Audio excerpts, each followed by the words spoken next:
Michael and his granddaughter Floriana took seats near the stage, giving them a close view of the models parading in beautiful festive dresses. 14-year-old Floriana was fond of fashion design and even attended a special school. In her dreams, the girl saw herself as a famous couturier, and her family, as it is supposed to, supported Floriana in her endeavours. So Michael had managed to get tickets to a show featuring a young fashion designer that Floriana adored. Upon hearing the news, Floriana exclaimed joyfully, "Really? You bought tickets?" Her mother Christy smiled at Michael and said, "Daddy, you are so good." Once again Michael felt like a hero. He would do anything for his daughter and grandchildren, including securing tickets to a fashion show. Floriana carefully prepared for the event, choosing her outfit and applying light makeup. Michael thought his granddaughter was beautiful without it, but he understood her desire to dress up and beautify herself. He had raised his daughter alone since she was 7 and knew girls liked to dress up. During the show, Floriana excitedly whispered to Michael, "Grandpa, Gloria Polono is coming out now." Gloria Polono? So the designer is a woman? Interesting to see my granddaughter's idol, Michael mused, relieved that it was a fashion designer, Floriana's role model, rather than the dazzling models showcasing the outfits. First, the models strutted onto the runway, smiling broadly at the audience. Then she appeared. Michael initially doubted his eyes, thinking his eyesight was deceiving him. He looked again. No, it's her, the orphan girl from my hometown. What a surprise! "Oh, I wish I could get her autograph," Floriana sighed dreamily. "We certainly will," Michael confidently asserted, taking his granddaughter's hand and making their way towards the stage. He was sure that Gloria would recognize him too. Michael used to see an elderly woman and a girl around 13 to 14 years old almost daily on his way home from work. He lived in a new suburban community, not far from a quiet, fading village. Most of the villagers who could afford to had long since moved away. Only the poor who couldn't afford a better place to live remained. Michael knew the elderly woman and the girl were from that village. Locals would often show up at the small farmers' market near the bus stop, selling their goods. Evidently, this grandmother and her granddaughter were doing their best to get by. Their makeshift counter displayed seasonal berries, vegetables, and fruits, indicating that likely they had a vegetable garden. They were clearly familiar with the local forest's berry and mushroom spots. During winter, they mostly sold homemade pickles. Occasionally, they sold old items like books or toys, which the girl probably used to play with. Michael often noticed their homemade goods, including knit socks, scarves, and hats. These colourful and stylish items were in high demand. Initially, Michael paid them no mind, having no need for homemade pies or pickles. However, one blustery day in mid-November, he found himself unable to drive past. The sight of the girl in her thin second-hand coat and the elderly woman shivering in the wind sparked a deep sympathy within him. He realized that only desperation could drive people to stand here in such harsh weather. Michael stopped the car next to a familiar couple and bought the rest of their goods, a couple of jars of pickles and strawberry jam, and a knitted scarf in a pink colour. The colour reminded him of his daughter Christy when she was a child. He bought the scarf, thinking his granddaughter Floriana might like it. She was only 2 at the time, but children grow up so quickly. "Are you really going to take all this?" the girl asked incredulously. Michael looked at her and felt a warmth in his heart. The frail girl reminded him of his own daughter Christy, who was similarly thin, wide-eyed and dark-haired. However, Christy had never worn such an old coat or worn-out boots. At 13, Michael's daughter studied hard, went out with friends, flew with her father to the sea. This girl's fate seemed much less fortunate. "Did you knit this?" Michael asked the elderly woman, pointing at the pink scarf. He wanted to lighten the tension a bit. "No, my granddaughter Gloria did it. She's got golden hands." "Wow," Michael winked at the girl. "You sure are talented." "Thank you," Gloria responded, a bit embarrassed but clearly pleased. That evening, Michael pulled a photo album off the shelf. His daughter Christy and Gloria looked similar. Christy was already an adult living in the capital. She studied economics there and found a job. Michael had once dreamed that Christy would take over his small dairy business, which he had built from scratch. But Christy had different plans. Michael didn't pressure Christy or try to change her mind. He understood that everyone has their own path. Christy was never particularly interested in this business and had a fiancé back in the capital. Fortunately, Donovan turned out to be a good man. Michael was naturally worried about his daughter's future and who she might encounter along the way, but his concerns were unfounded. Christy had a good judgment of character and chose a worthy husband. Her husband was kind, cheerful, caring and hard-working. Michael's worries eased when Christy introduced her fiancé to him. The young couple bought an apartment in the capital and both embarked on their individual careers, achieving success in their respective fields. A significant event then occurred in Michael's life. His granddaughter was born. The joy of the new grandfather was unparalleled. He put aside all his business in his hometown to meet his granddaughter. "Dad, why don't you sell your factory? It doesn't bring in much money anyway. If you move here, closer to us, it'll be better for everyone," Christy suggested. Michael, cradling his little granddaughter, was initially inclined to agree. However, he changed his mind as he considered the factory his brainchild and responsibility. He had invested so much effort, soul, time and energy into it that it pained him to think of passing it to someone else. He also felt a responsibility towards his staff. He couldn't predict the new owner's actions. They might even lay off all the workers. At that moment, Michael wasn't ready to let go of everything. Besides, he couldn't imagine living in the capital as a retiree. "Maybe later, when I'm old, decrepit and helpless," he said to his daughter, who understood and didn't pressure him further. Later on, Christy and Donovan had a son named Alan. Michael, overjoyed by his grandchildren, often visited his daughter's family, and they visited him in return. Being close to his loved ones and caring for his grandchildren brought him immense happiness. At first, Michael had doubts. Christy grew up without a mother. Could she give her children what she herself had not experienced? Motherly love, care and understanding. Christy had only ever had her father, Michael, who deliberately remained unmarried and didn't bring any women home, despite having some affairs. He didn't want Christy to have a stepmother.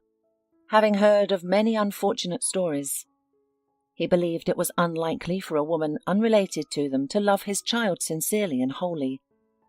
He never wanted Christy to feel discomfort, jealousy, or irritation, or to feel like an outsider. Michael was content with his own life. He and his daughter shared a close bond. Christy's mother, Laurie, was beautiful. She was an orphan and knew nothing about her relatives, and grew up in an orphanage. Michael met her at an amusement park, where they were both with their friends. The groups merged, resulting in a joyful and lively gathering. Michael was immediately drawn to the dark-haired, big-eyed girl, but he was shy, embarrassed to show her his feelings. Laurie herself understood everything, smiled encouragingly, asked some question, and that was it. The awkwardness was melted like snow in spring. At that time, Michael had not yet thought of his own dairy. He did not even aspire to such heights. He was yesterday's student, who worked in a design bureau for a mere salary, rented a tiny apartment, and everything suited him, in principle. Laurie, an orphan, lived in a small state-provided apartment. It was a disadvantaged neighborhood. The girl was always afraid to return home alone. Well, Michael accompanied her, with pleasure, that very evening of acquaintance, and soon she moved in with him. Soon the couple got married, and Michael felt truly happy with Laurie, except that the man couldn't get away from the feeling that she didn't love him as much as he loved her. It showed in many ways, but Michael, falling in love with her, was ready to forgive her anything. Laurie always aspired to a beautiful life. She liked to dress up well, dine in cafes and restaurants, and dreamed of a car and travelling. It was for her sake that Michael started thinking about his own business. He decided to establish a dairy. Why such a business? Michael's grandfather used to work at such a factory, and he often took little Michael with him, so Michael knew from a young age how and what worked there. Initially, they needed money to start. Loans were taken, and all funds, as is typical in the early stages, were invested in the business. Michael was grateful for the help he received from friends and family who supported his plans. When the plant later started generating a stable profit, he didn't forget any of them. Laurie, however, was not content with their financial constraints at the very beginning. She desired immediate success and didn't believe in her husband's venture. By that time, they already had their daughter, Christy. Laurie often told Michael, "You're a loser. Nothing will work out for you. You're just wasting money." Michael tried to reassure her, presenting the promising prospects of their business and insisting they just needed to be patient. But Laurie didn't want to wait. And then one day, she left. Michael returned home from the office, where he often worked long hours during the business startup phase, to find a distraught Christy alone on the sofa. "Where's Mummy?" he asked, sensing something was amiss. "She's gone to another city.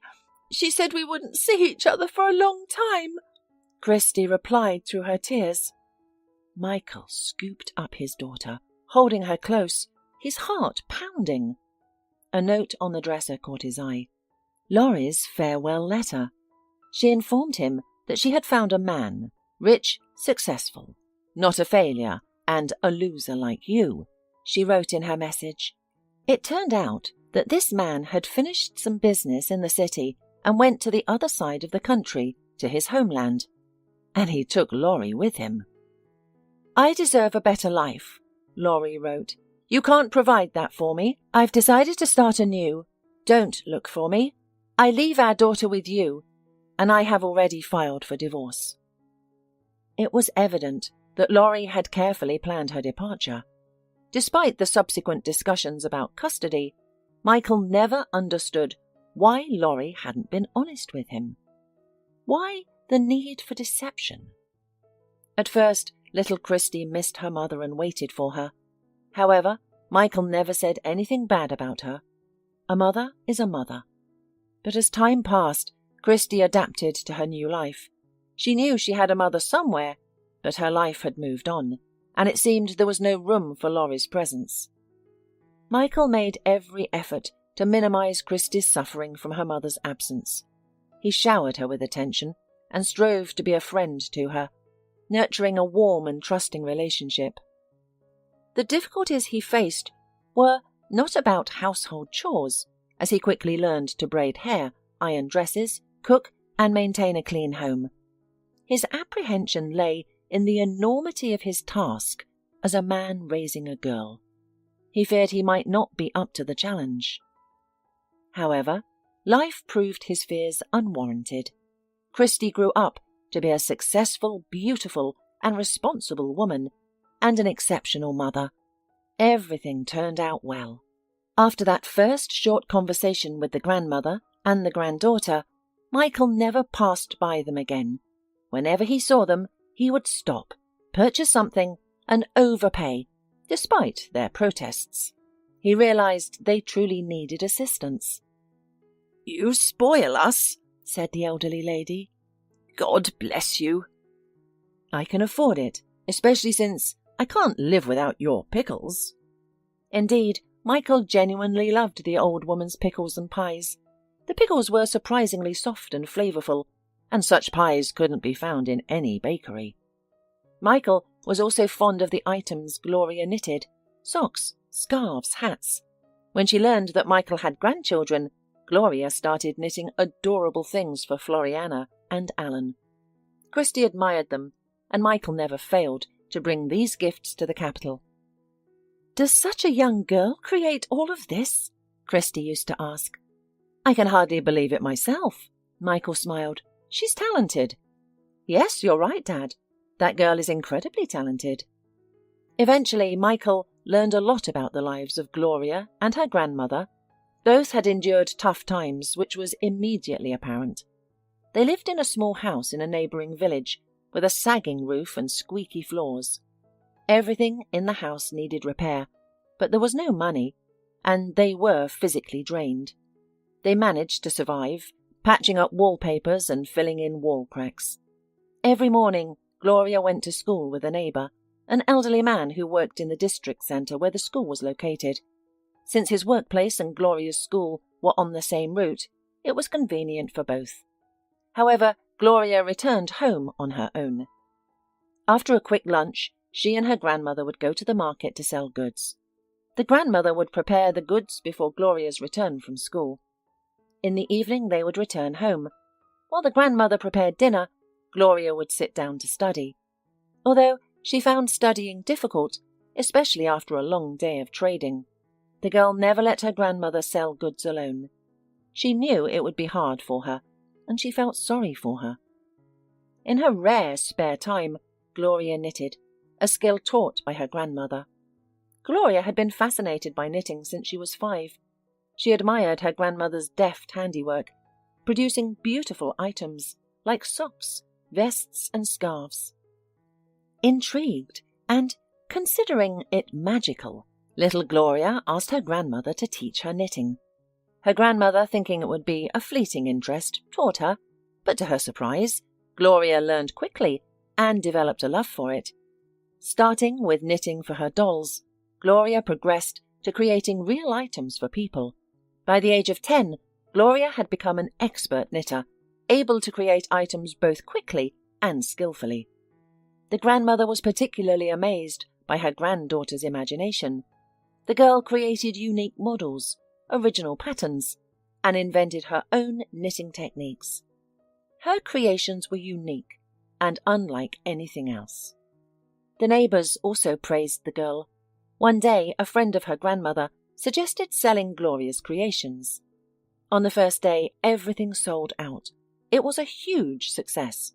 From then on, Gloria knitted for sale when she had time. However, she could only knit a lot during the holidays because her regular schedule was packed with studies.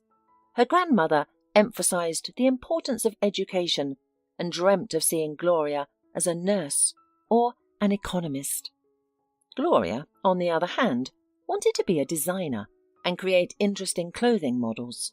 She even sketched out her designs for dresses, coats, and accessories across several notebooks. However, the elderly lady viewed these ambitions as mere fantasies. She saw the profession of a designer as unreliable. "Where will you find a job afterwards?" she would ask Gloria, who could only shrug in response. Over time, Gloria began to believe that her grandmother was right. She started to think it was better to choose a more stable and down-to-earth profession rather than chase unattainable dreams. "You are almost an orphan," the grandmother often told her. "I won't be around forever. I'm already old. You must stand on your own 2 feet. Your grades won't get you into nursing or economics. Consider becoming a cook or a hairdresser. You'll earn money. There is no one you can rely on, so you must plan for your future." Yes, Gloria was an orphan. Once she had a mother, the beautiful and carefree Megan. Megan was raised without a father, who drowned saving a neighbour's property from a flood. She was less than a year old at the time, so her mother raised her alone, providing for her needs, but not having the time or energy for warmth or tenderness. She didn't want to study. She didn't want to work at home either. She had only one care: to go out with friends and girlfriends. The mother scolded, tried to punish, but to no avail. The girl grew up and stopped obeying at all. Mother and daughter frequently fought, and each argument would end the same way. Megan would storm out of the house, seeking refuge with her friends, who were always willing to provide shelter. Eventually, Megan and 2 other girls ran away from home to the city, hoping to start anew. However, they lacked a solid plan. Her mother looked for her, even got the police involved, but to no avail. Well, they found her, brought her home, and Megan ran away again the next morning. "Well, You can't keep someone chained up or watch them every minute. Megan's distraught mother held on to the hope that her daughter would eventually realize the harsh realities of city life, the necessity to work for sustenance, and the difficulty of finding respectable employment without an education. She believed life would teach Megan these lessons. However, things didn't turn out as hoped. Young Megan quickly found admirers who provided for her, leading her down a path to nowhere. As she descended into this abyss, her mother could only watch helplessly. News about Megan's life reached her mother through the children of neighbours who had also moved to the city and occasionally spotted Megan. The mother herself occasionally visited her daughter, bringing food and money, each time noting with a heavy heart how her daughter appeared increasingly unkempt and frail. Megan hung out a lot, and this could not but reflect on her appearance. Dishevelled hair, swollen face, unhealthy thinness, and some alien voice, cocking hoarse. There was no trace of Megan's former tenderness and beauty. Her mother tried to organise her daughter in the hospital, offered a way out of a difficult situation, never tired of repeating that she would always be near, help, support. She constantly asked her to come back. "You're asking me to go back to this hole of ours? No way," smirked Megan. "I'm not going back there. It's better here. It's more fun. It's real life here." Megan's real life involved constant drinking and hanging out with marginal friends. Naturally, her mother blamed herself for her daughter's situation. She believed she had failed to provide a proper upbringing, having spent 24 hours at work with the assumption that Megan would grow up to be a good person on her own. Now, she felt she had missed out. This guilt weighed heavily on the woman's soul. She tried to fix everything, to change, but more and more clearly realized that she could not do it. One evening, a neighbor arrived at her house unexpectedly. Her daughter worked as a nurse at the local maternity hospital. "You've got a granddaughter," the neighbor announced from the doorstep. "A granddaughter? I visited Megan a few months ago, and she didn't appear pregnant." "Your granddaughter was born prematurely, but she's surprisingly healthy, and your Megan wants to give the baby up. Maybe you could take her in. It's not right if the baby ends up in an orphanage." The next morning, the shocked grandmother visited the maternity hospital. The head doctor made it clear that her granddaughter would not be given to her so easily. The age was considerable, the conditions were unsuitable, and she advised her to influence Megan. However, the new mother flatly refused. "Why do I need these problems? What kind of mother am I?" Megan was right. Entrusting the baby to her wasn't an option. "A baby brings benefits, financial ones at least. You'll get money for it." "But I'll have to spend money on the baby. Diapers, formula, medicine, plus the constant crying, cleaning up after her, feeding her over and over again. It's not a good deal." "Megan, let me take the girl.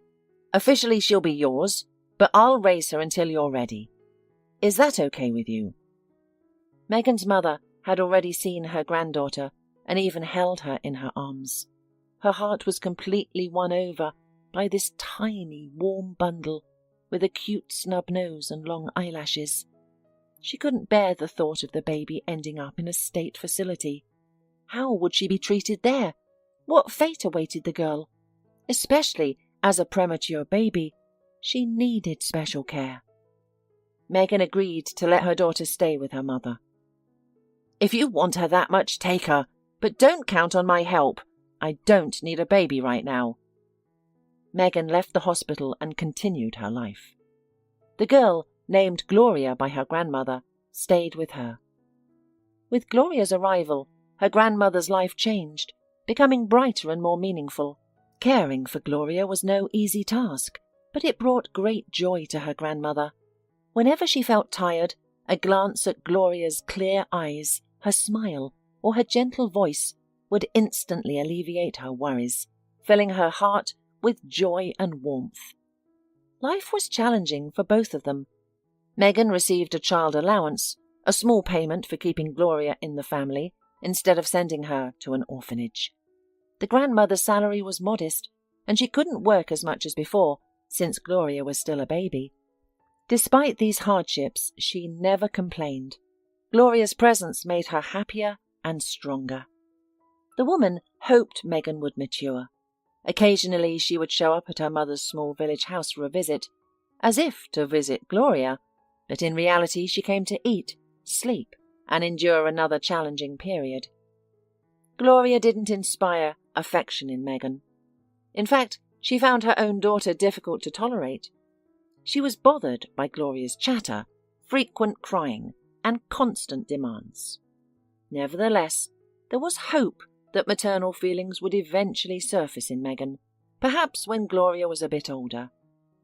And then the irreparable happened. Megan died. There was a fire in the apartment, where there was another party. The wooden building located on the city's outskirts was engulfed in flames. None of the intoxicated occupants survived, though the sober neighbours managed to escape. Thus Gloria became an orphan. Her mother was gone, and her father's identity and whereabouts were unknown.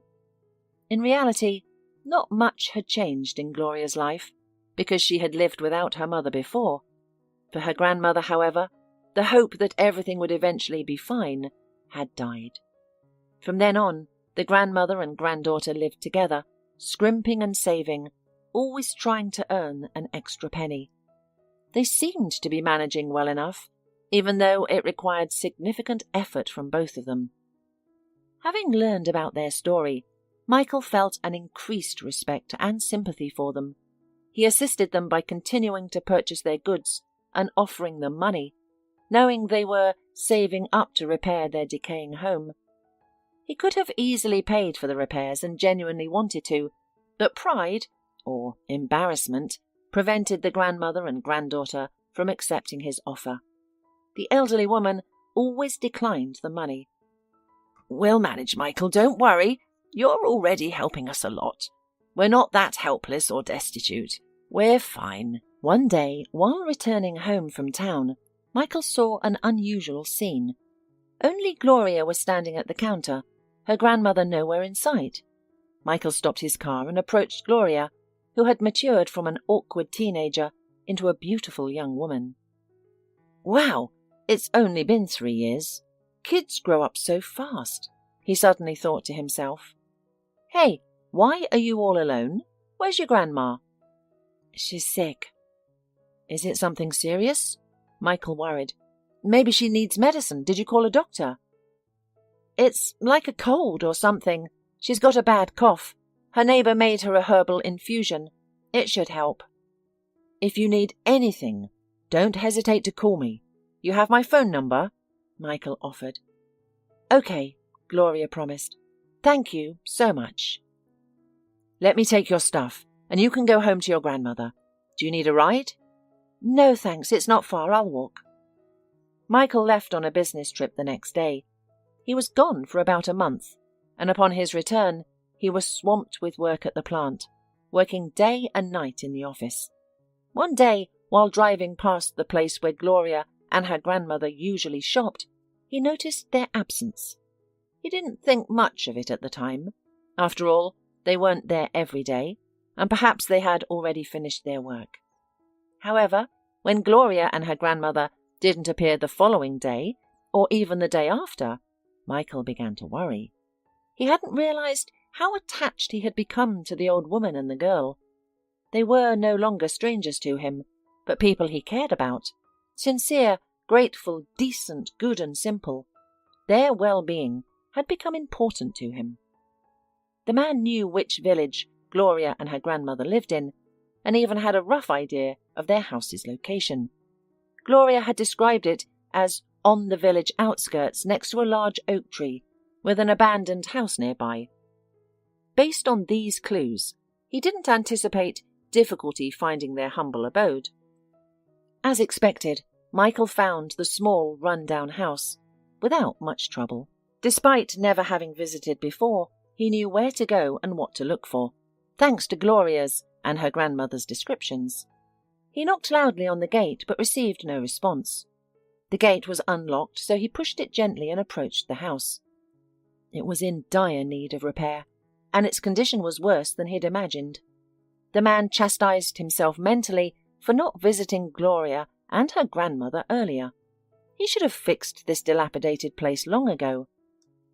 The house door was locked, and the shutters were closed, with no one responding to his knocks. Michael decided to ask the neighbours about Gloria and her grandmother. He had a bad feeling about the situation. The house across the street seemed inhabited, as laundry was drying on a line and smoke was trickling from the chimney. He decided to seek help from these neighbours. An elderly woman, still robust, quick-eyed and energetic, opened the door. "Hello," Michael said.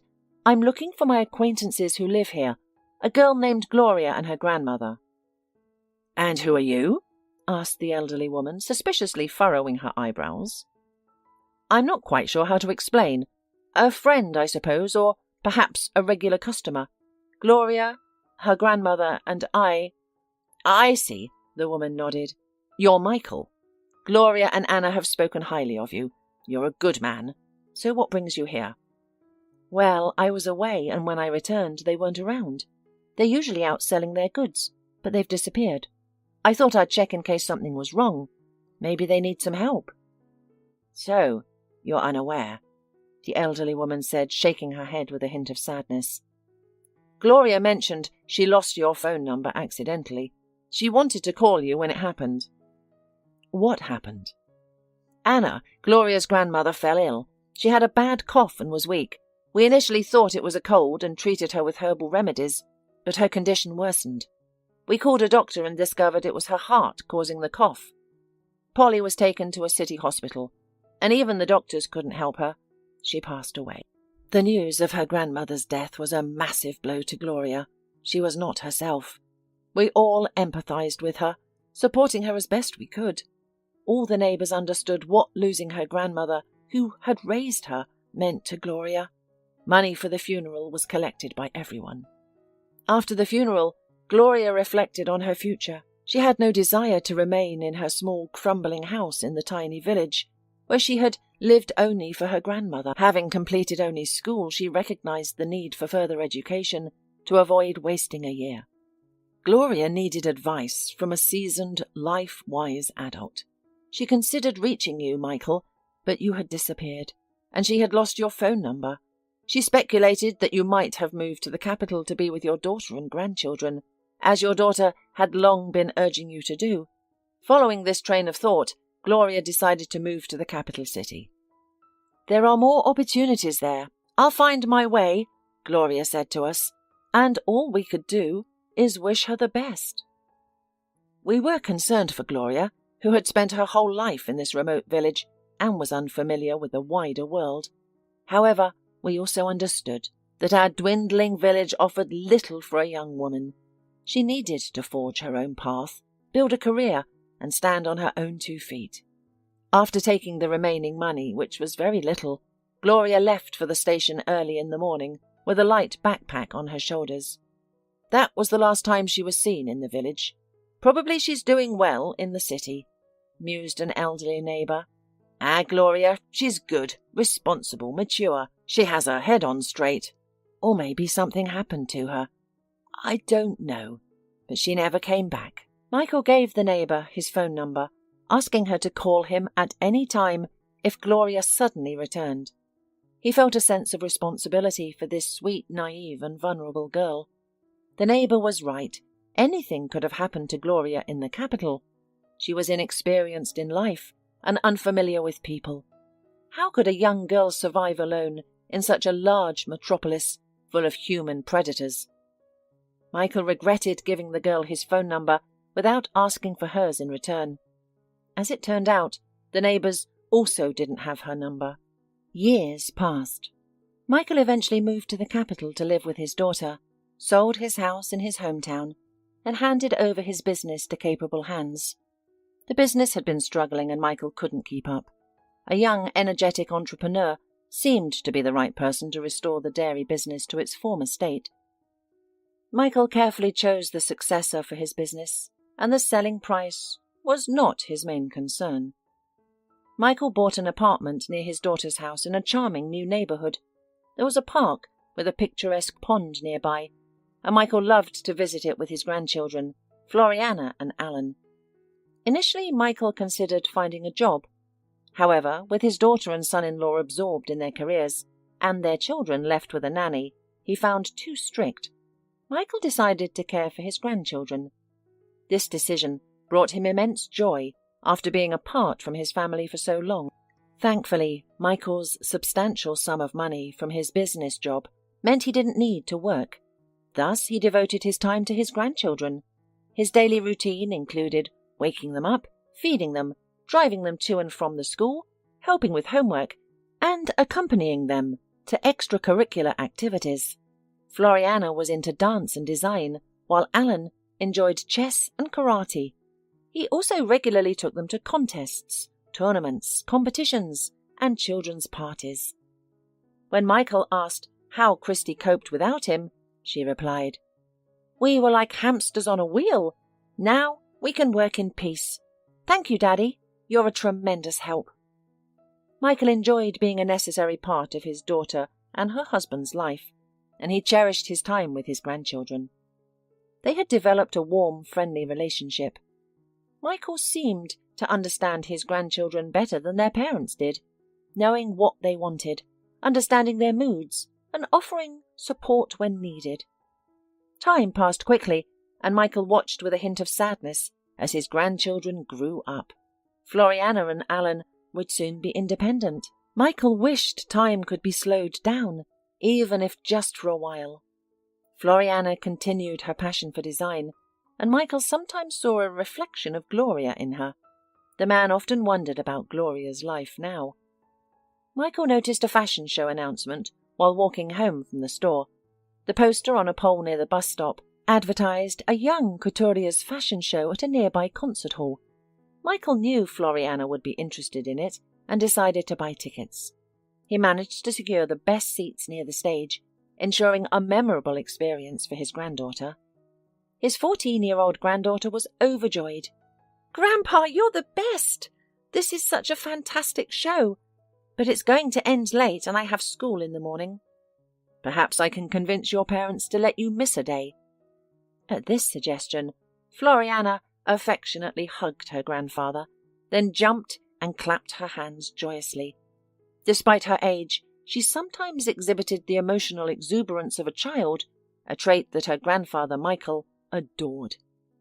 They spent the evening at the fashion show, where Floriana, with a keen eye, scrutinized the models' costumes and shared her professional opinions with Michael. He was proud of his granddaughter's insight and knew she was destined for success. Towards the end of the event, a young woman who was strikingly similar to Gloria, a poor orphan girl Michael had known, took the stage. The more Michael studied her face, the more he became convinced it was Gloria. The name matched too. Such coincidences were rare. Michael promised Floriana that they would get Gloria's autograph, which excited Floriana so much she clapped her hands again. Soon they were navigating through the crowd towards Gloria, who was radiating joy. Michael gave her a bouquet that he and Floriana had prepared. As Gloria looked at Michael, recognition flashed in her eyes. For a moment, her smile faded, and her eyebrows arched in surprise. She stared at Michael, clearly recalling their past encounter.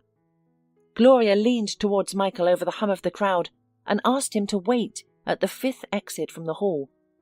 Michael nodded, took Floriana's hand, and positioned himself at the specified exit. "Grandpa, do you even know her?" Floriana exclaimed, barely containing her joy. "Is she really coming up to us?" Gloria didn't come in person. Instead, she sent an assistant. The young man guided Michael and Floriana into the dressing room where they met Gloria. She looked radiant, delighted with her success, and slightly weary. Gloria approached Michael, locked eyes with him, and smiled. "Michael, is it really you?" "I could ask the same. Gloria, is it you?" he responded. That's me, Gloria nodded. And this young lady, is she your granddaughter, Floriana? Floriana was taken aback upon hearing her name uttered by the star. The idea of her idol knowing her name was mind-boggling. Wow, you remember my granddaughter's name? Michael was astonished. Well, how could I not? I designed many children's outfits because of this girl, whom I haven't even met once. And overall, you've had a significant influence on my life and my choices. How? Michael queried. Well, first you helped me and my grandmother. You helped us out a lot. Looking at you, I wanted to be as strong, rich and kind. I wanted to help someone too, and now I have organized a fund to help children from poor families and orphanages, like I was myself many years ago. We help them find themselves in life, help them not to go down the wrong path. In general, we support them as much as we can. You're an excellent person. I don't even have words. By the way, you're the one who made me believe in myself.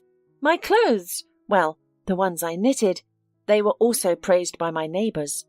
But you were the only one who said I was talented, that I'd be great. You really believed in me. You can't even imagine how it helped me in life. I really followed my dream and achieved my dream. I had a little bit of luck there too, but if I had done nothing, nothing would have happened. And I did not give up, including thanks to your words, because of your faith in me. It was like wings behind my back, an invisible support. Gloria, I was looking for you and your grandmother. I came back from a business trip and you were gone. I went to the village and found your house. The neighbours said what had happened to your grandmother and that you had gone to the capital and disappeared completely. That's precisely what happened, Gloria nodded. Why should I have stayed there? I needed your advice at that moment, but I lost the phone number you gave me accidentally. So, I suppose you could say, I ended up nowhere. Are you going to tell us what happened afterward? Michael asked. Of course. I didn't think we'd ever meet again. You can't imagine how excited I am about this meeting. Me neither. I'm delighted too. I mean, I've been remembering you, thinking about you, worrying about you. And now I see a successful young woman in front of me. You realized your talent after all. Yes, I did realize it all in the end. Have a seat. And you, Floriana, sit down. Gloria gestured towards the soft leather sofa in the corner. My story is not short. After her grandmother's funeral, Gloria moved to the capital. With little money and some savings, plus a bit of help from her neighbours, she managed to rent a small room in an old 2-story house near the train station. She then set out to pursue an education. Gloria did not consider prestigious economic and law colleges, instead opting for something similar. She initially thought of becoming a chef or a pastry chef, but fate had other plans. Gloria stumbled upon an ad for an apprentice tailor position at a studio, which promised a certificate at the end of the course and even offered some salary. After some consideration, Gloria decided to take a chance. The studio's owner, Mrs. Jansen, took a liking to her bright student. Often praising her and using her as a role model for other employees, Mrs. Jansen even increased Gloria's salary due to her performance and creativity. Gloria handled the most intricate orders, adjusted clothes to fit perfectly, and expertly repaired even noticeable tears. Most importantly, she always had innovative ideas to improve dresses, suits, and trousers. Gloria had some money. It wasn't a lot, but it was enough to rent a better apartment and even save a little. Mrs. Jansen, aware of her young employee's circumstance, advised and cared for her. Then Gloria fell in love for the first time. She was so in love with Tyler, a part-time loader at a nearby store, that she lost her head. Tyler was a tall, blonde-haired, blue-eyed man with a wide smile and strong hands. He approached Gloria first, complimenting her and asking her name. "I like you a lot. I've been watching you for a long time. You're a beautiful girl, and you seem kind. A rare combination these days." Gloria, looking into his bright blue eyes, melted at his words. No one had ever spoken to her like this before. It was delightful to be liked, especially by such a handsome and charming guy. Tyler accompanied Gloria to the bus stop that evening, and the next day he approached her again, talking to her as if they were old friends. Gloria was happy. She waited for Tyler to appear again, just as she had hoped. As they got to know each other, Gloria learned that Tyler, like her, was from a remote village. However, he came from a large, poor family. He moved to the city to earn money and help his mother raise his younger siblings. He sent almost all of his earnings to his family and lived in a cheap hostel. Gloria found this very noble. After Tyler's revelation, her affection for him grew. He seemed reliable and responsible, an ideal life partner due to his commitment to his family. Soon she invited Tyler to move in with her. There was no need for him to stay in a hostel. She relished every moment they spent together, glad to no longer be alone. Tyler showered Gloria with care and warmth. They spent a lot of time together, discussing every topic under the sun. Before long, she considered him her closest and dearest. However, Mrs. Jansen did not share the same sentiment. "He seems insincere and slippery," she commented. "He's a good man," argued Gloria. "Yesterday I came home from work, and he prepared dinner and washed the floors." "It's not a hard thing to do," Mrs. Jansen argued. "It feels like he's gaining your trust. Be careful with him." Unfortunately, Mrs. Jansen's suspicions proved correct. One day, Gloria returned home to find Tyler and his belongings gone, along with her money box. She had been saving up for her own place, and despite Mrs. Jansen's advice to deposit her savings in a bank, she had kept them at her home. Tyler knew about the money because Gloria had told him.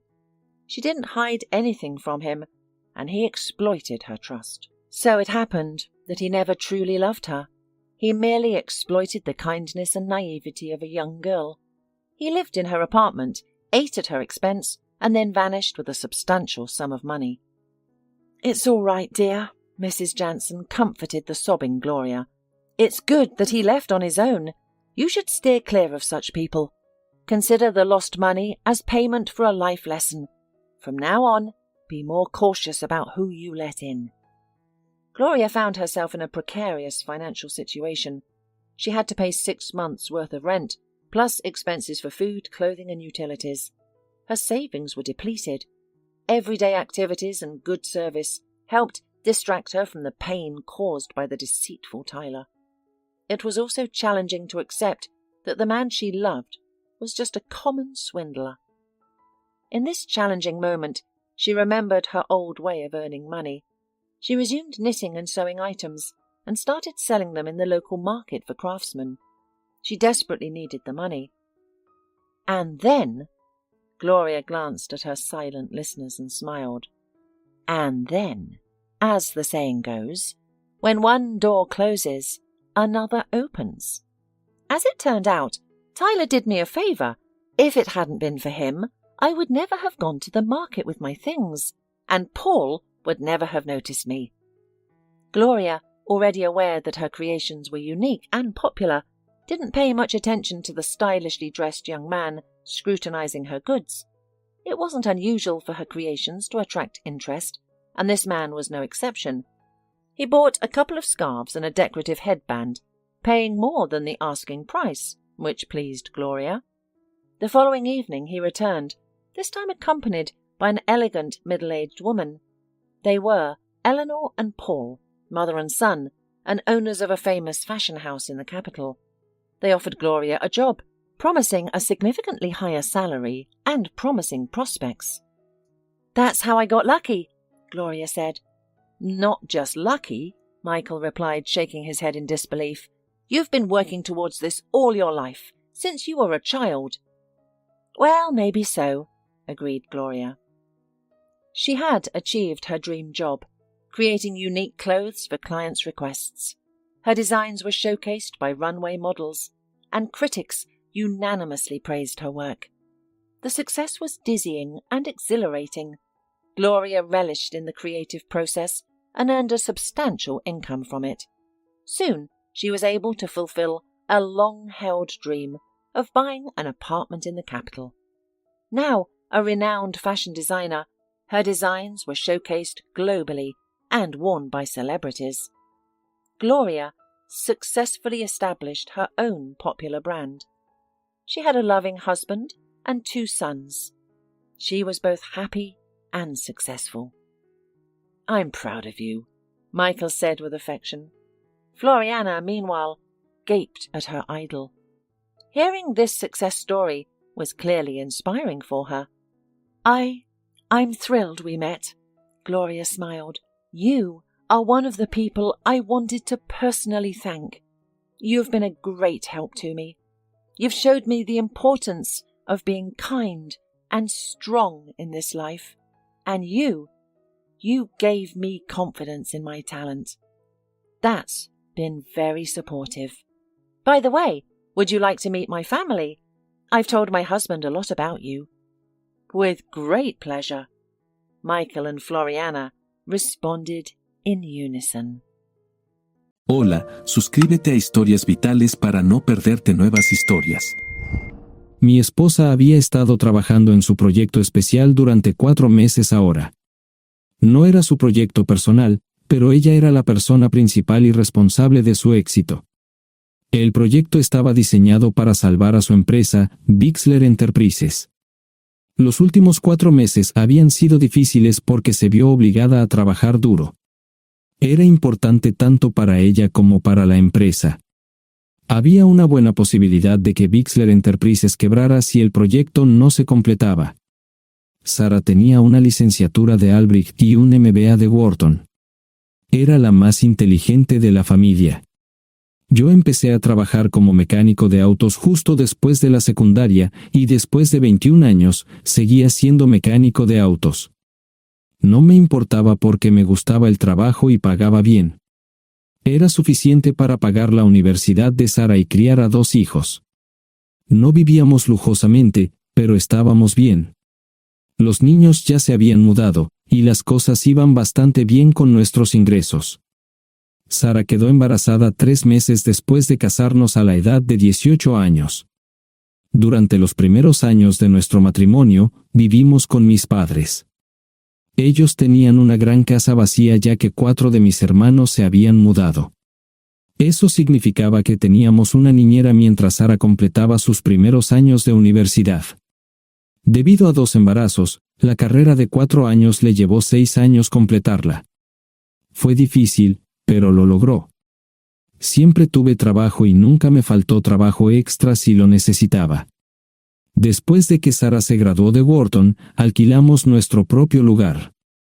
Tuvo ofertas de trabajo de varias empresas grandes, pero todas requerían que nos mudáramos.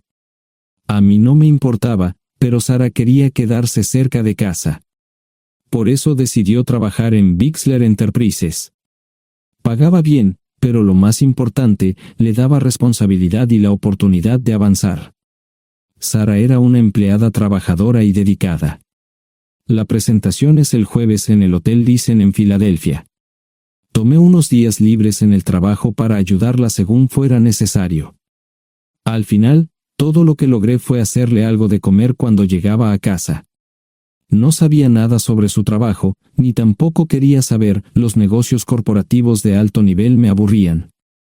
Empresarios de Europa, Asia y América del Sur venían aquí, la empresa pagaba sus boletos de avión y proporcionaba habitaciones en el Hotel Thyssen mientras estaban aquí.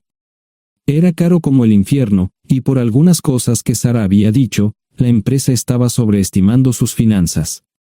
Su presentación era importante para ella, para la empresa y para más de 200 empleados. Hasta el martes por la noche, todo iba bien. Sara llegó a casa con un traje nuevo, un traje gris con una blusa blanca. Desplegó todo lo que necesitaba en la cama de la habitación de invitados. Cuando se trataba de la limpieza de la casa, ella era normal, pero cuando se trataba del trabajo, era meticulosa. No entendía por qué necesitaba sacar su ropa interior de lujo, pero no dije nada. Además de su traje para la presentación, tenía varios vestidos de cóctel lindos para eventos sociales antes y después del evento.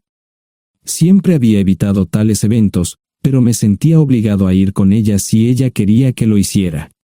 Me agradeció la oferta, pero dijo que no era necesario. Todos los materiales y equipos que necesitaba estaban guardados ordenadamente en el maletero de su Volvo. Antes de salir del trabajo, ella misma conducía el coche para asegurarse de que todo estuviera en perfectas condiciones. Tenía todo el día miércoles para prepararse y toda la noche del miércoles para socializar con sus invitados. Sara era tan buena en lo que hacía que sentía que habría sido mejor si simplemente me hubiera mantenido alejado de ella. Finalmente, había terminado. Lo había revisado y vuelto a revisar todo. Todo lo que necesitaba ahora era una ducha caliente y una buena noche de sueño. Supongo que mi error fue que empecé a revisar sus cosas después de que Sara comenzara a ducharse. Pensé que estaba ayudando, pero resultó ser lo contrario.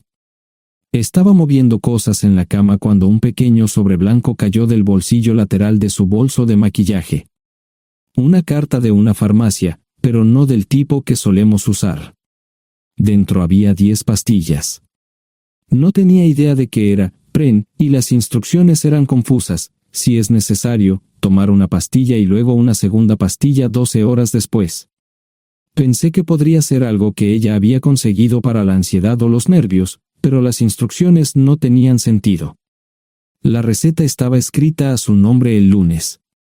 Volví a poner el sobre en su lugar mientras ella terminaba de ducharse. Decidí que quería saber más sobre Pren antes de contarle sobre ello. Por supuesto, si lo mencionaba, significaría que estaba revisando sus cosas. Odio los dilemas. Mientras Sara se preparaba para dormir, fui a nuestro ordenador doméstico y busqué.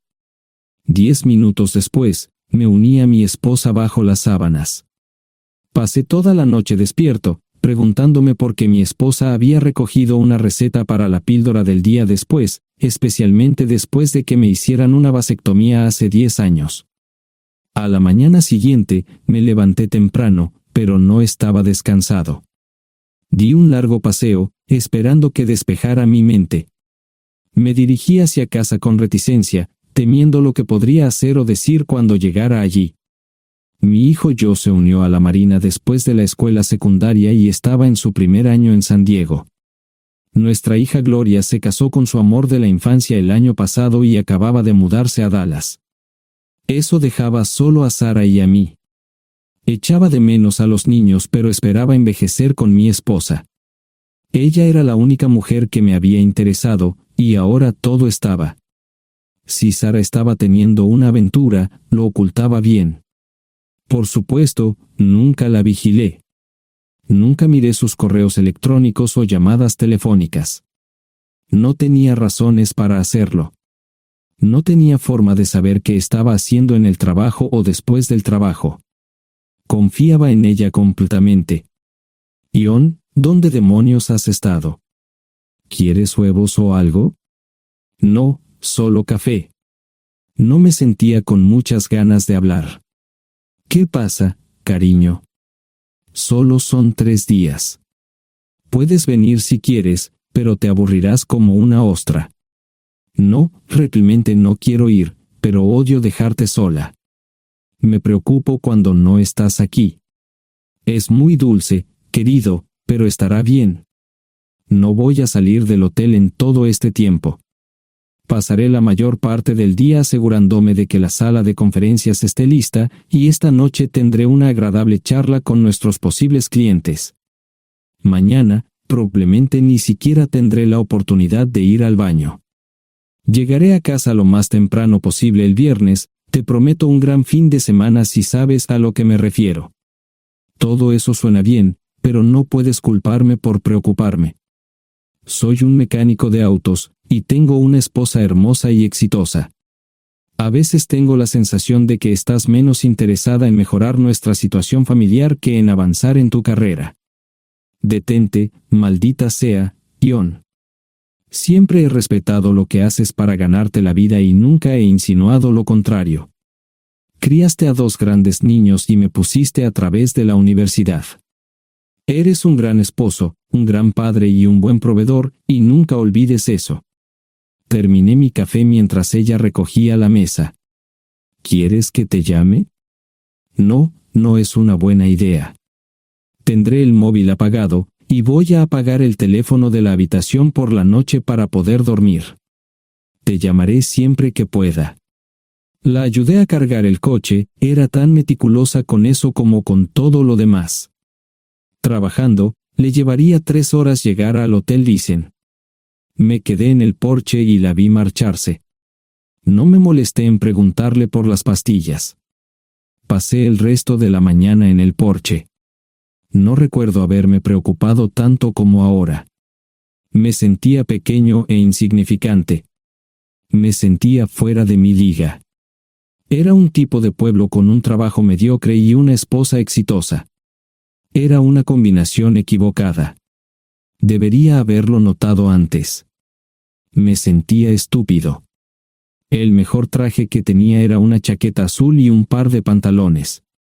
Al menos tenía algunas corbatas, aunque tenían 10 años de antigüedad.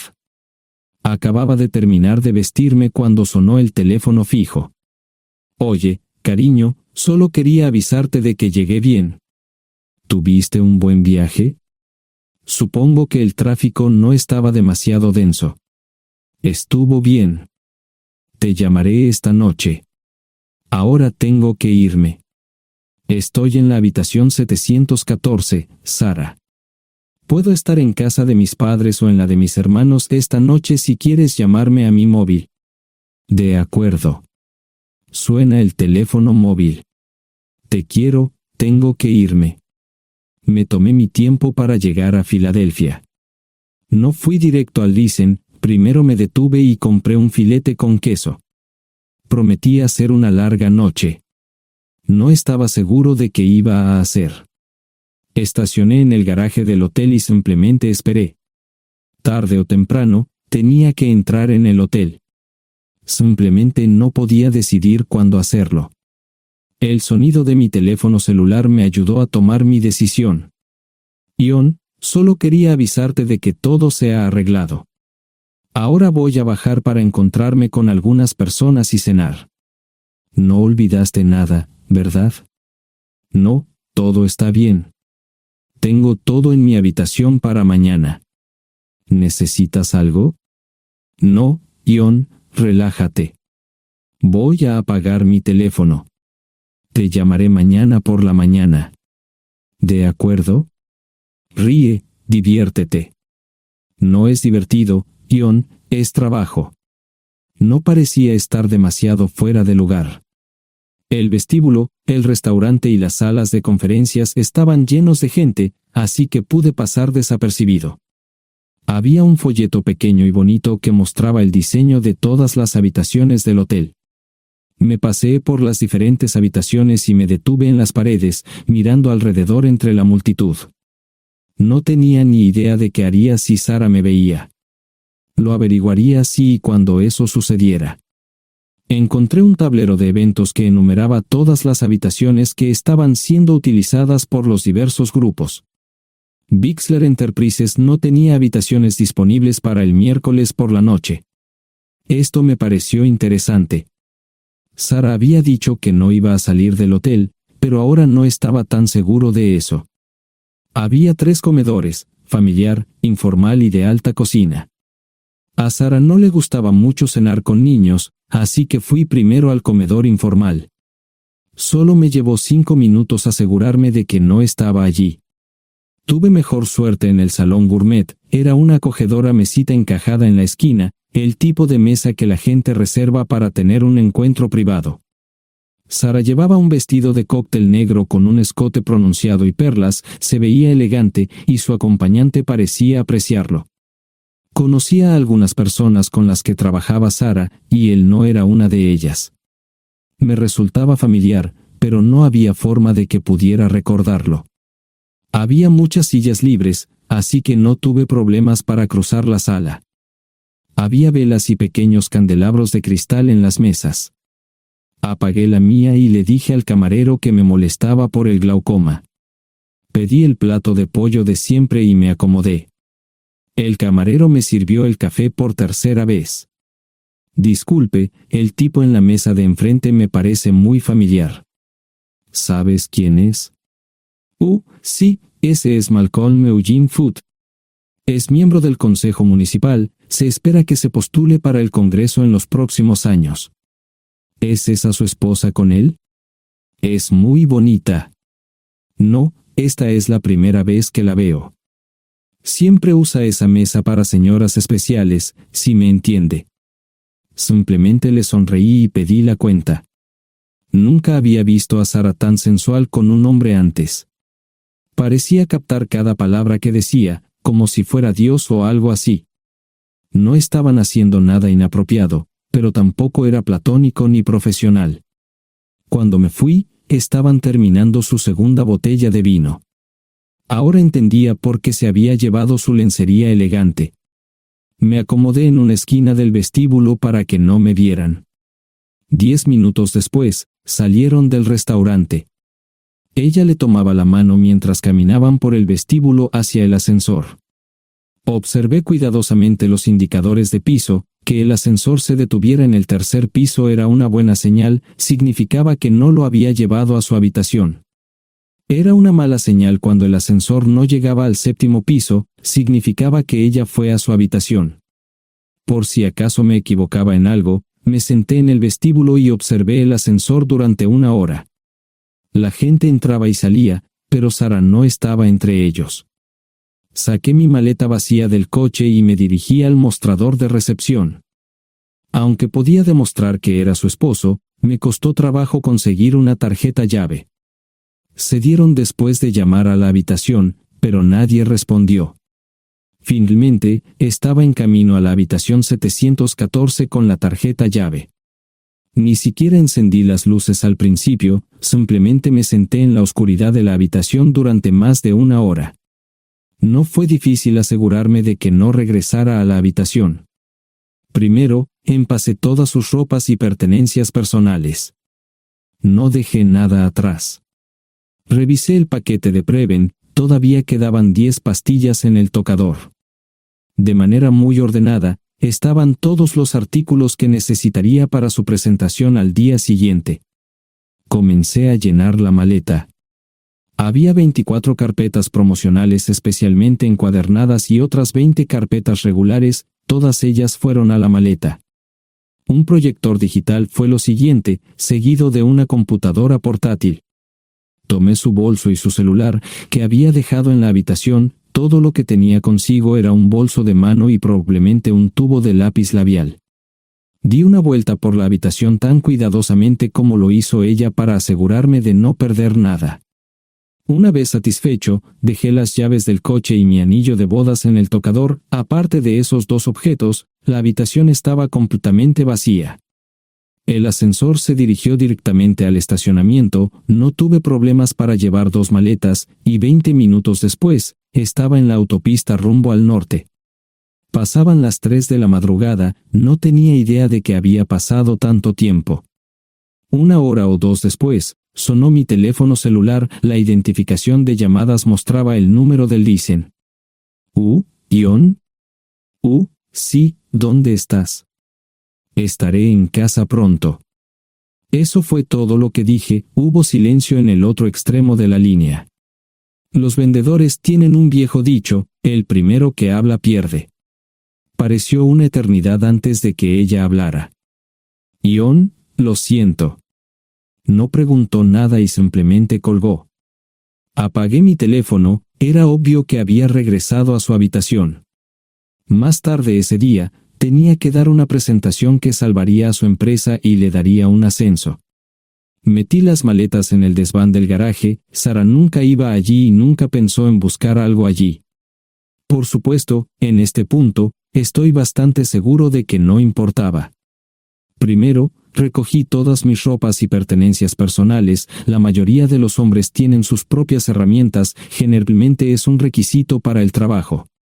Pasé por la tienda, cargué las mías en el Subaru y recogí mi último cheque de pago.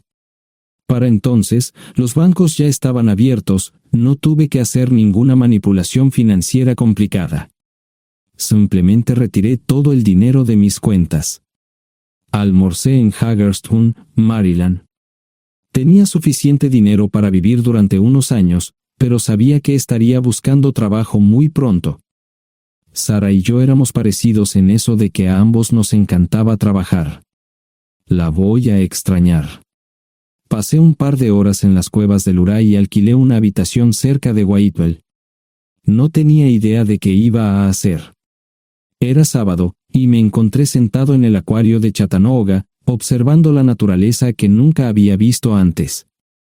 Pasé unas horas simplemente relajándome y decidí que era un buen lugar para estar. Compré un pase anual para el acuario y, para la hora de la cena, tenía un lugar donde quedarme. Era un remolque móvil en el parque, pero estaba amueblado y era económico. No necesitaba mucho. La primera cosa que haría el lunes por la mañana sería conseguir un trabajo. Un buen hombre de mantenimiento siempre puede conseguir un trabajo, especialmente si está dispuesto a trabajar duro. Podría permanecer discreto hasta que fuera el momento de renovar mi licencia de conducir o las etiquetas del coche, me preocuparé por eso cuando llegue el momento. El domingo por la tarde, llamé a Gloria. Me sentí obligado a informarle sobre lo que estaba sucediendo, pero Sara ya se lo había contado. Fue bastante franca con Gloria sobre lo que había pasado, dijo que había engañado, que la sorprendí, que me fui y que ella perdió su trabajo. Me sentí mal porque ella perdió su trabajo, pero ese era el precio que tenía que pagar. Le pedí a Gloria que le dijera a Josh lo que estaba sucediendo la próxima vez que hablara con él. También le dije que la llamaría aproximadamente una vez al mes para verificar cómo iban las cosas. No le dije dónde estaba. Para el mediodía del día siguiente, tenía un trabajo. En realidad, estaba a poca distancia del parque de remolques, con el Waffle House a mitad de camino. ¿Qué más podría querer un hombre? No sé cómo manejaron el papeleo, pero me estaban pagando $20 por hora sin hacer preguntas. Estaba feliz, y ellos también. Ni siquiera tendría que tocar el dinero que traje conmigo. Unos 2 meses después, Gloria me informó que Sara se había mudado de la casa y estaba viviendo con sus padres. Gloria no sabía nada más, pero estaba feliz de que estuviera estable y le estuviera yendo bien. Josh me llamó desde San Diego solo para informarme que iba a hacer un crucero. Era técnico en aviónica en un portaaviones, intentó explicar qué hacía exactamente, pero estaba más allá de mi comprensión. Nunca supe mucho sobre cosas técnicas. Ambos tuvieron cuidado de no decir nada malo sobre su madre, aprecié eso. Después de eso, todo siguió como siempre. Comencé a hablar con Gloria al menos semanalmente, Josh y yo comenzamos a enviar correos electrónicos regularmente. Gloria hablaba regularmente con Sara, pero decía muy poco sobre lo que estaba haciendo o dónde estaba. Nunca presenté la solicitud de divorcio, y parece que Sara tampoco lo hizo. Tengo una licencia de conducir de Tennessee y las etiquetas en el Subaru. Comencé a frecuentar un bar local un par de veces al mes y tuve encuentros casuales, 2 mujeres se alternaban como mis compañeras nocturnas regulares. No buscaban compromisos, y yo tampoco, parecía funcionar bien para todos nosotros. La vida era buena. Eso fue hace mucho tiempo, y gradualmente olvidé a Sara. Con el tiempo, el Subaru comenzó a darme problemas, había olvidado cuánto tiempo había pasado. Tenía más de 200,000 millas. Estaba reflexionando sobre esto con una jarra de cerveza un día cuando me di cuenta de que habían pasado casi 5 años desde que me fui de casa. Mantuve un contacto cercano con ambos hijos, Gloria ya tenía 2 hijos propios en este momento y quería que los visitara. Josh casi se casó con una mujer tailandesa, pero en el último momento, se negó. Por lo general, Trabajaba 6 días a la semana y usaba el domingo para recuperarme del sábado por la noche. No había ninguna buena razón para que alguien llamara a la puerta de mi remolque a las 6 de la mañana de un viernes. Su grosería fue recompensada por un hombre medio desnudo abriendo la puerta. Los calzoncillos del día son repugnantes, y la dama en la puerta, juzgando por la expresión en su rostro, estuvo de acuerdo conmigo. Ella apartó la mirada, pero su compañero no parecía impresionado. Norm habría usado pantalones, pero en un momento como este, los invitados me molestaron. Estamos buscando a John Terrell. No los conozco. Me llamo David Simmons, y esta es mi esposa Mara. Tenemos un problema y esperamos que nos puedas ayudar. Lo siento mucho, no trabajo a altas horas de la noche. Si necesitan algo relacionado con su auto, tendrán que ir a la tienda. Esto provocó varias miradas en blanco y finalmente una respuesta. No tiene nada que ver con tu trabajo, es más un problema personal. ¿Podemos entrar? El interior del remolque lucía desordenado, rara vez tenía invitados, así que rara vez lo limpiaba. Incluso mis novias insistían en que fuéramos a su lugar. Hagan como en su casa, déjenme ponerme los pantalones enseguida. Al entrar en el dormitorio, dejé la puerta abierta solo para mostrarles lo hospitalario que soy. También me puse una camisa. ¿Les gustaría tomar café? Solo tomará unos 10 minutos. Aparté algunas cosas del sofá para que pudieran sentarse. No hubo respuesta a la pregunta del café. Tenemos una hija adoptiva de 4 años y otra de 2 que necesita un trasplante de médula ósea, y esperamos que nos puedas ayudar. Estamos dispuestos a pagarte si es necesario. ¿Con mi médula ósea? No, queremos usarla y estamos dispuestos a compensarte por cualquier inconveniente. Creo que quieren comprarla. Estaba actuando como un listillo, y de repente me di cuenta de ello. Estas personas eran serias, tenían un problema real y estaban buscando ayuda. Lo siento mucho, no quise interrumpir. Por favor, continúen. Nuestra mejor oportunidad de encontrar un donante es un familiar cercano. Eres nuestra mejor esperanza. Mira esto. No quiero ser un grosero, pero creo que se equivocaron de persona. ¿Cuándo nació su hija? Cumplirá 5 años en julio. Marcia Simmons habló por primera vez, y sonó sincera. Odio ser el portador de malas noticias, pero me hice una vasectomía hace 15 años. No hay forma de que pueda ser su padre. ¿Por qué tu nombre estaba en el certificado de nacimiento? No puedo responder eso, tal vez deberían preguntarle a su madre. Esa afirmación fue recibida con silencio. Sentí pena por estas personas, pero no sabía cómo ayudarles. ¿Cuál es el nombre de la madre? Sarah Lise Terrell. No encontraba las palabras.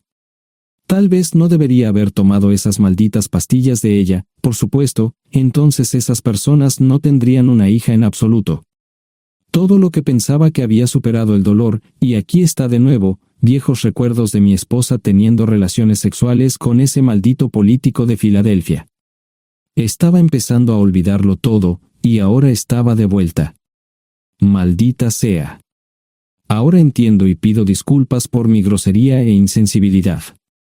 Haré todo lo que esté en mi poder para ayudarles. En primer lugar, porque no puede Sara hacerse un trasplante de médula ósea. Médicamente, no puede.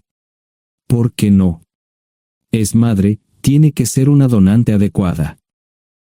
Ella es una donante adecuada, pero está demasiado enferma.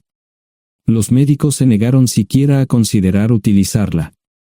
¿Enferma de qué? Está muriendo de insuficiencia hepática. Le quedan menos de 6 meses de vida. Esto no tiene sentido.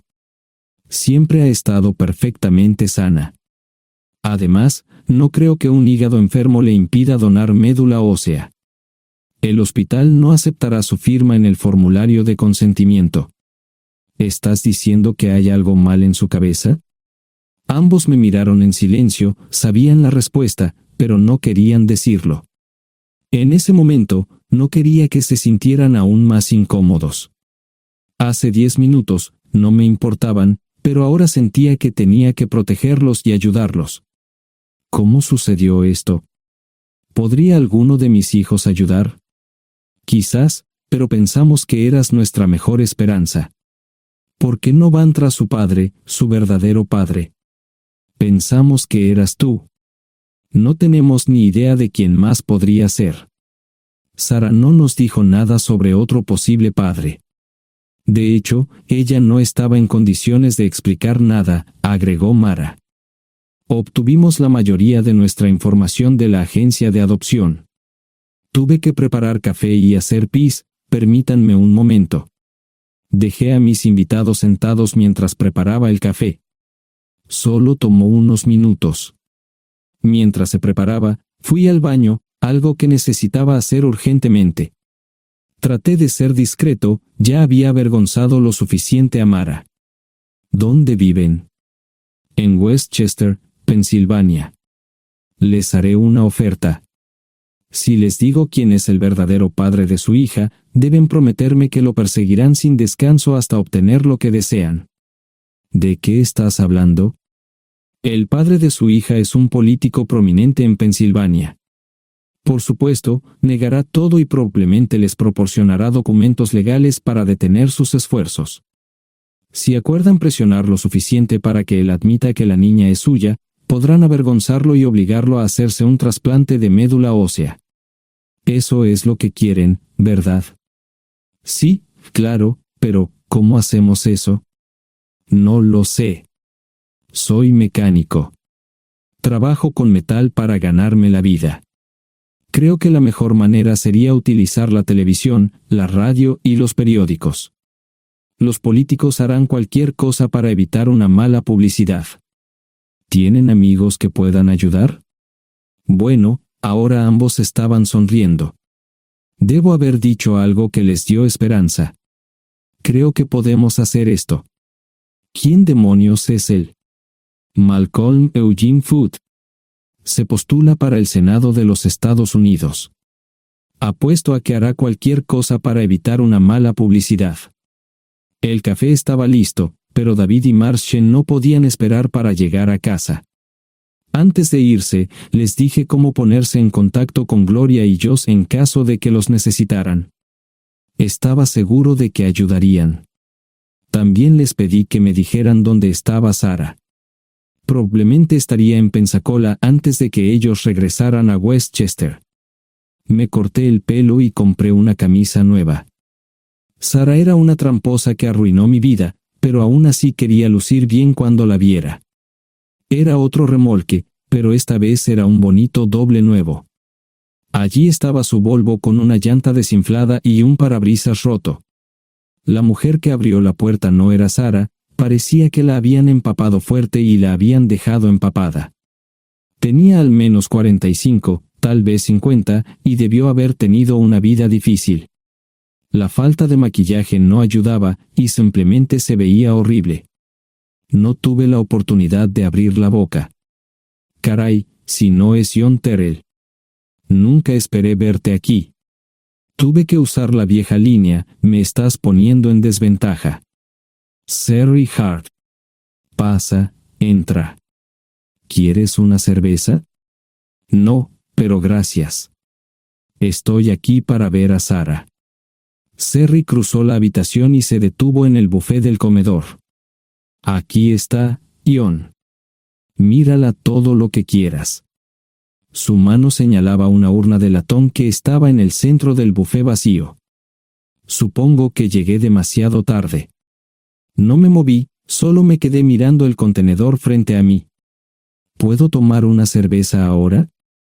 Sara se mudó a Pensacola después de dar a su bebé en adopción. Compró el remolque con el dinero que recibió de Bixler Enterprises después de que la despidieron.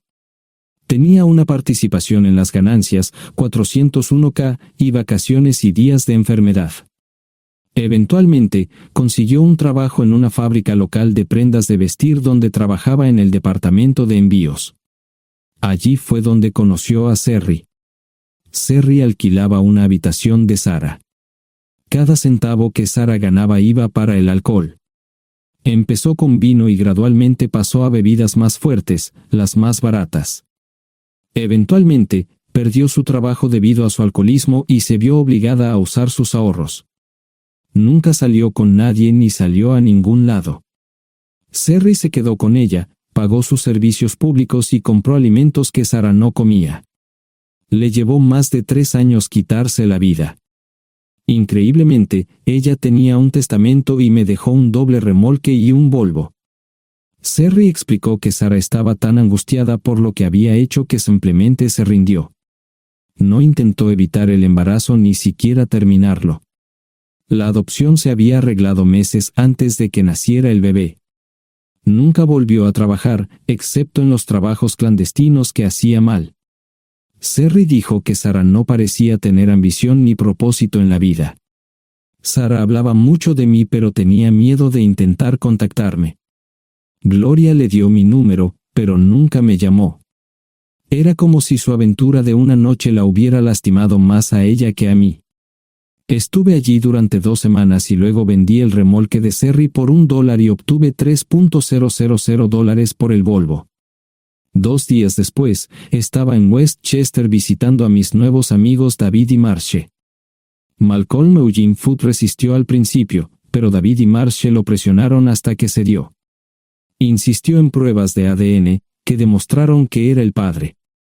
Para salvar la cara, más o menos lo obligaron a someterse a un trasplante de médula ósea, que fue exitoso. La carrera política y la vida familiar de Malcolm no dejaron una impresión favorable. Su caída en las encuestas fue tan rápida que el partido lo reemplazó por otro candidato unos meses antes de las elecciones. Su esposa solicitó el divorcio y fue muy pública al respecto. Sara y yo estamos viajando ahora a Dallas para ver a Gloria y a mis nietos. No sé cuánto tiempo mantendré a Sara conmigo, probablemente hasta que tenga a alguien.